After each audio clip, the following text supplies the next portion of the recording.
If you've ever visited St. Lucia, then you know.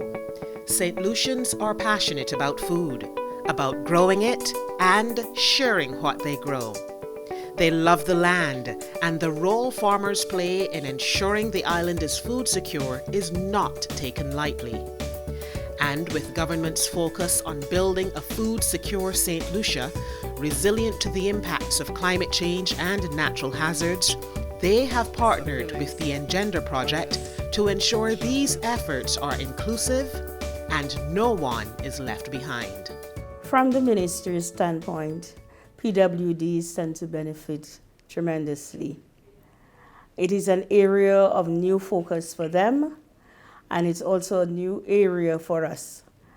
Working with PWDs will enhance social inclusion on the part of the ministry in terms of social protection and our social protection agenda. So we now will look closely at how do we enhance their skills and how do we make them more marketable, and as well as creating a more sustainable environment for persons living with disabilities in St. Lucia. Over 30 St. Lucians living with disabilities and their families will benefit from inclusive aquaponics units being constructed. Aquaponics combines hydroponics, the practice of growing plants without soil, with aquaculture, the cultivation of aquatic organisms in controlled aquatic environments. The design is modular, and technology systems are easily accessible. Perfect for persons living with disabilities, like Clifton Baptiste, a 74-year-old farmer who has been working the land for over 6 decades.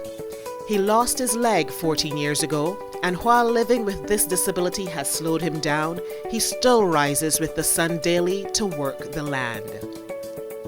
On 4.5 acres in Dereso, the eastern side of the island, Clifton grows an abundance of fruit and vegetables, including plantain, cassava, and breadfruit.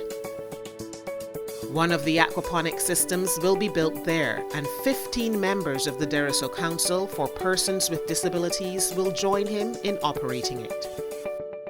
When I heard aquaponics, I said it's a godsend for this committee because so many people will be benefiting from this. So many of us are homeless on the streets, and they will happy to come and work on site with us, and they will benefit at the end. So I thank UNDP for bringing that project to the resort. In addition to contributing toward providing more balanced and nutritious meals for their families, income earned from the aquaponics units will assist beneficiaries with medical costs, school fees, and other daily expenses. In Choiseul, members of the Farmers with Disabilities Association will benefit from the construction of the second plant. At the moment, our resources are limited, finance-wise and otherwise. But if, like you have done, and that is why I feel good about this project, the aquaponic project, because there are avenues, there are opportunities that we can recycle. For instance, water. You can reuse this water, recycle the water many times. You can reduce on wastage. You can create economic viability and so forth. So it has many components which we ought to embrace. The Government of Saint Lucia, in partnership with the UNDP EnGenDER project and with the support of the governments of Canada and the United Kingdom, launched the Aquaponics for a Resilient Saint Lucia project in May 2022, which will be completed by December 2022. We'll be sure to head back to St. Lucia then to show you the plants in action and how this project is transforming lives. To see such an amazing group, so motivated, is really a pleasure and an honor for us. This project being launched today is one of the most tangible outputs that other sectors can learn from. This initiative will work hand in hand with the Farmers with Disabilities Association.